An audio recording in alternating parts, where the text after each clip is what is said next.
சென்னை தியாகராய நகர் மாநகராட்சி விளையாட்டு மைதானத்தில் வைக்கப்பட்டுள்ள நாகாலாந்து ஆளுநர் இல கணேசன் உடலுக்கு பாஜக மாநில தலைவர் நயனா நாகேந்திரன் உள்ளிட்டோர் அஞ்சலி செலுத்தினர்.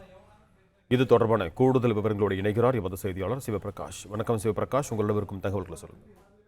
நாகாலாந்து ஆளுநர் இல கணேசன் அவர்கள் மறைவையொட்டி அவரது உடலானது அவரது அண்ணன் வீட்டில் தியாகராய நகரில் வைக்கப்பட்டிருந்தது. இந்நிலையில் பொதுமக்கள் அஞ்சலிக்காக அவரது உடலானது இங்கு நடேசன் பூங்காவிற்கு எதிரில் இருக்கக்கூடிய நகராட்சியின் விளையாட்டு மைதானத்தில் தற்போது வைக்கப்பட்டிருக்கிறது. அவரது உடலுக்கு பாஜகவின் மாநில தலைவர் நயனா நாகேந்திரன் மற்றும் எச் ராஜா ஆகியோர் தற்போது அஞ்சலி செலுத்தி வருகின்றனர். அது மட்டுமில்லாமல் பல்வேறு அரசியல் கட்சிகளை சார்ந்த தலைவர்களும் தொடர்ந்து இல கணேசன் அவர்களது உடலுக்கு தற்போது அஞ்சலி செலுத்திய வண்ணமாக இருக்கின்றனர்.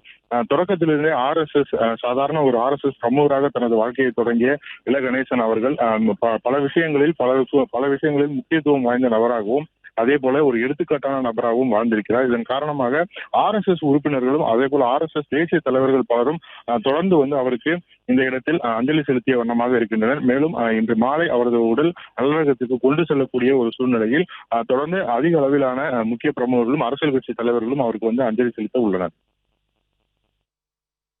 நன்றி சிவபிரகாஷ், உங்கள் தகவல்களுக்கு.